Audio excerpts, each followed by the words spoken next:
Bom dia a todos, bom dia, colegas vereadores, bom dia, servidores desta casa, bom dia, público aqui que nos assiste, público que também está em suas residências, no trabalho, quem pode, assistir no trabalho. Quem acompanha a gente também nas redes sociais. Estamos, graças a Deus, com a bênção de Deus, mais uma vez aqui na nossa Casa Legislativa. Gostaria de iniciar aqui desejando um feliz aniversário a um grande limoeirense que fez história e faz ainda no jornalismo, na imprensa, inclusive imprensa nacional, que é o nosso amigo Nelsinho Faena. Deixar registrado aqui, Nelsinho, nossa alegria pela sua amizade, pela sua saúde, pela sua vida, a importância e o grande exemplo que você é, referência no jornalismo, referência no rádio, na TV, teve uma história grandiosa, nos veículos de comunicação de Fortaleza, de Rio, São Paulo, chegando até mesmo à TV Globo, na década de 80, 90, salvo engano. Passou pela TV Diário e está prestigiando nossa cidade, sua cidade natal, Limoeiro do Norte, continuando exercendo o seu jornalismo com imparcialidade e com qualidade. Então, que Deus possa abençoar, Nelsinho, sua vida, que dê muita saúde e muitos anos de vida. Minha gente, hoje é um dia romântico, Então também a gente tem que lembrar aqui, Dia dos Namorados, 12 de junho. Os solteiros aí, é um dia que os solteiros ficam um pouco tristes, mas quem sabe em breve vocês saiam da solteirice. Então, desejar a todos os casais, a todos os namorados aí que tenham um dia de muito amor, de muita paz, de um bom convívio com sua parceira, com seu parceiro. E quero deixar aqui o meu carinho e a minha esposa, que também é namorada, Jorge? Continua sendo,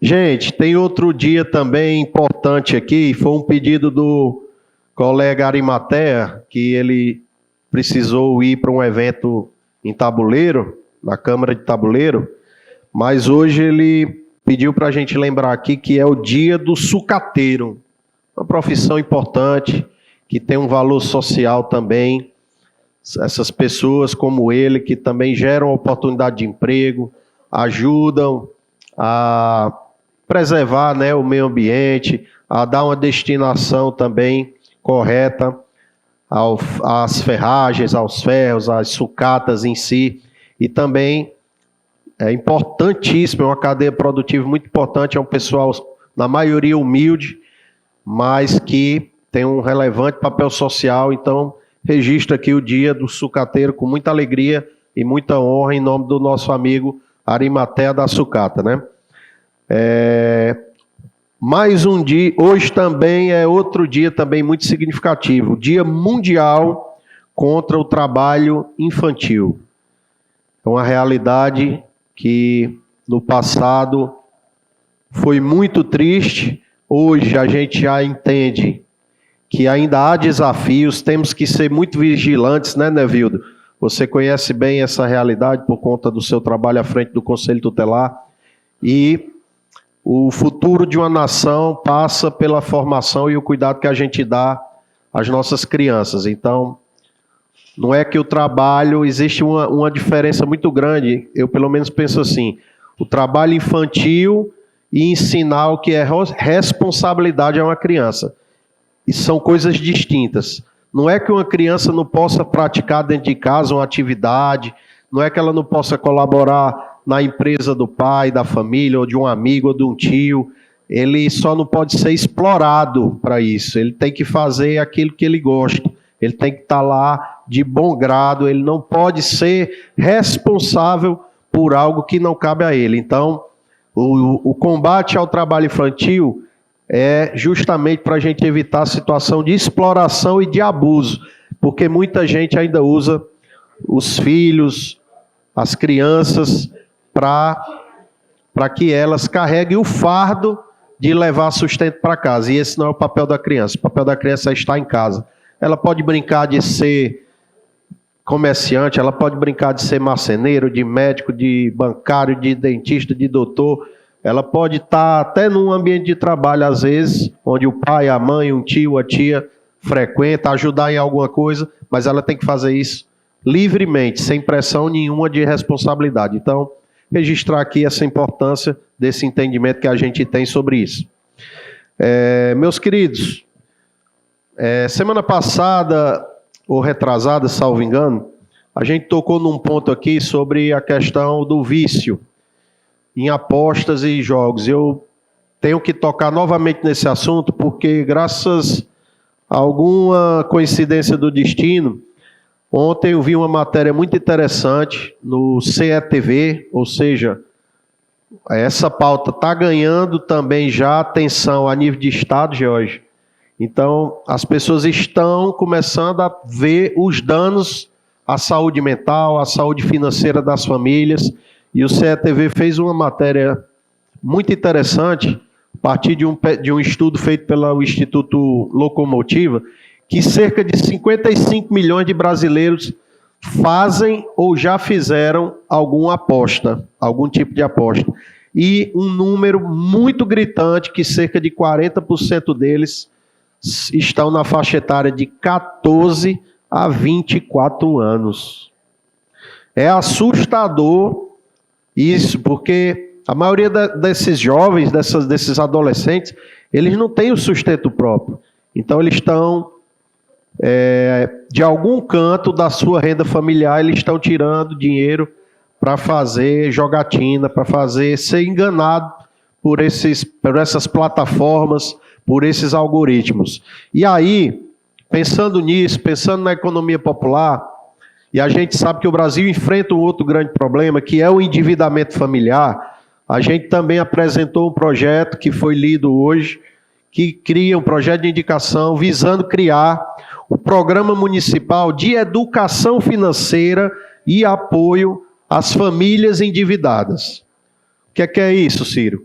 A ideia é que o município ele chegue mais perto daquelas famílias que precisam de uma orientação para entender o perfil da sua dívida. Tem famílias aqui no Brasil hoje que estão com alto índice de endividamento hoje. Eles devem cartões de crédito, devem consignado, devem carnê de loja, devem dinheiro a familiares, devem dinheiro a pessoas que a gente comumente chama de agiotas, que a gente sabe que existe.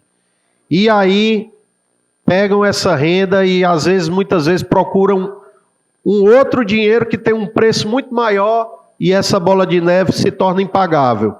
Mas para essas famílias é preciso que se diga, há saída. Então o município tem que ser parceiro das famílias que estão endividadas. O município tem que desenvolver ações no sentido de ensinar a educação financeira. A pessoa não pode se desesperar quando você receber aquela cobrança, porque existe uma forma de agir. O governo federal, os órgãos de proteção de crédito também já fazem vários mutirões de renegociação, mas eu sinto que discutir a educação financeira, a mudança de hábito de consumo, ainda não está sendo feito. Então a gente precisa ir para dentro das escolas, com a educação financeira, a gente precisa ir para dentro das famílias e colocar um setor dentro do município que cuide junto, que lá tem um profissional da área de economia, lá tem um profissional da área de psicologia, para ele dar o suporte, um acompanhamento a essas famílias que querem escalonar essa dívida, aprender um pouco de como consumir adequadamente, qual é o crédito que vale a pena, por que o cartão de crédito vira essa bola de neve. Então tem muita coisa que não está chegando ainda na nossa população. O governo facilita, dilui a dívida em parcelas bem reduzidas, mas a pessoa, na hora que limpa o nome, ela quer logo contratar outro cartão, ela quer fazer outro empréstimo. Então, isso é cultural, isso aí é uma mudança que a gente tem que levar para dentro dos lares das nossas famílias. Então, estamos entrando com esse projeto e pedindo, desde já, o apoio dos colegas vereadores. Pois não, Heraldo? Boa tarde, colega. Ciro, parabéns tanto pelo projeto como pela sua fala em relação a isso. E assim, é um debate que está no seio da sociedade, a CPI das Betes aí tramitando no Congresso, e isso é pauta de discussões nas famílias, nos colégios, enfim, no trabalho. Mas o que mais me preocupa, Ciro, que eu já vi, é adolescentes se fazendo desses joguinhos de tigrinho. Primeiro porque adolescente, via de regra, não tem renda. Sobrevive da ajuda dos pais, enfim. E essa, como você bem disse, destacou, essa educação financeira, eu acredito que muitos, acho que nós mesmos não tivemos na infância, na adolescência, e isso é muito importante que seja levantada essa questão nos colégios, para que, se possível, seja iniciada ou implantada uma disciplina de educação financeira. Eu me recordo que há uns anos, adolescente, iniciou-se uma discussão sobre isso, mas pouco avançou. E é importantíssimo essa sua pauta, Ciro, porque adolescentes que eles estão na sua formação psíquica, né, a sua formação intelectual, já não iniciem a sua vida adulta devendo, ou com problemas psicossociais, psicológicos, em face de dívidas em relação a essa questão de jogo virtual. Então, parabéns por trazer essa pauta, por trazer essa demanda, e é isso aí, conta comigo nesse projeto, meu irmão. Obrigado, Jorge. Colega Ciro, parabéns pelo debate. Às vezes parece um elemento distante, né, da nossa sociedade onde a gente vive, mas a gente tem que perceber que somos um só. E eu não estou falando de Limoeiro, de estado ou de país, estou falando da raça humana, né? Somos pessoas muitas vezes carentes do que a gente vê, do que a gente assiste, e o telefone, né, que eu entendo ter uma conexão muito grande com o que vivemos hoje, principalmente nas doenças, né, nos adoecimentos psicossociais, traz uma mensagem às vezes até de complexidade, né, humana. A pessoa se sente complexado por não ter isso, não ter aquilo, diante de tanta mensagem positiva das vidas de quem muitas vezes nem vive positivamente, mas exibe aquilo, diante do consumismo que é exigido. E o colega Heraldo Júnior falou muito bem aqui que os jovens não têm emprego, mas têm um celular. E esse celular muitas vezes não é monitorado pelos pais, e a gente não sabe qual é a mensagem que chega, o que é que os nossos jovens estão recebendo, a que eles estão sendo induzidos, né, a gastar o seu tempo, principalmente. E aí fica a mensagem de que esse trabalho deve ser feito mais do que em qualquer canto nas escolas. É lá que eu tenho dito que se formam as pessoas através do condicionamento humano. Muitos dos nossos hábitos estão estabelecidos na nossa vida através do condicionamento, da repetição, da orientação, daquilo que se é dito para a gente fazer ou não fazer. E a educação financeira, sem dúvida, deve estar, né, como forma transversal, principalmente agora com a ampliação dos horários através dos 2 turnos, né, da escola em tempo integral, educar financeiramente, educar no que a gente deve investir o nosso tempo e o nosso dinheiro também. Tomara que esse tema seja brevemente inserido nas escolas e que não vire uma pauta apenas aqui do parlamento, né, mas sim uma pauta de gestão municipal. Parabéns, colega Ciro. Ciro, só complementando, Jorge, eu me pergunto, como é que a sociedade, a humanidade, melhor dizendo, viveu quase 2000 anos sem isso aqui, né? E hoje não vive 2 minutos. É um paradoxo, né? Jorge, e o que é mais alarmante? A gente pensa que não afeta a gente, mas afeta o comerciante. Porque o poder de compra, além de conviver, o poder de compra ele ser bombardeado por inflação, por uma série de custos de vida que ampliaram, as pessoas ainda estão direcionando errado parte do orçamento familiar para acreditar que num joguinho eletrônico vai estar a solução. A pesquisa divulgada pelo Instituto Locomotiva mostrou que cerca de 70% das pessoas que fazem as apostas estão no público C, D e E, ou seja, nas baixas rendas do país, né? Onde com certeza tem um grau de instrução menor. Isso gera uma preocupação. A gente tem que urgentemente fazer uma política pública direcionada para a educação e para um acompanhamento das famílias para que elas possam entender sobre a educação financeira, discutir os hábitos de consumo para poder dar no futuro uma qualidade e que essa bolha financeira deles possa ser rompida e eles tenham um ciclo saudável de vida, de construção, de crescimento. Sem isso, não há futuro. Para continuar aqui, a gente teve a alegria essa semana de participar de eventos importantes. Eu queria destacar aqui 3 rapidamente. Primeiro, o Encontro Regional da Diversidade do Vale do Jaguaribe. Recebemos Limoeiro, mais uma vez na vanguarda dos direitos, da igualdade, da busca por combater a LGBTfobia. Recebemos a secretária de Estado, Michele Meira, a quem eu parabenizo, uma pessoa que tem uma história dedicada ao combate ao preconceito, à geração de oportunidades e de igualdade para as pessoas que são LGBTs. E ela esteve em Limoeiro fortalecendo, buscando diálogo, gerando oportunidade de discussão para que Limoeiro possa exercer efetivamente políticas públicas que tragam segurança, proteção e busquem divulgar cada vez mais o respeito à diversidade. Portanto, quero parabenizar tanto a Secretaria de Assistência, o secretário Dilmar, quanto também a Coordenadoria de Diversidade do município. Por sinal, Limoeiro é a única cidade do Vale do Jaguaribe que existe uma Coordenadoria da Diversidade. Então, desde já, parabenizo a Dilmar por essa visão.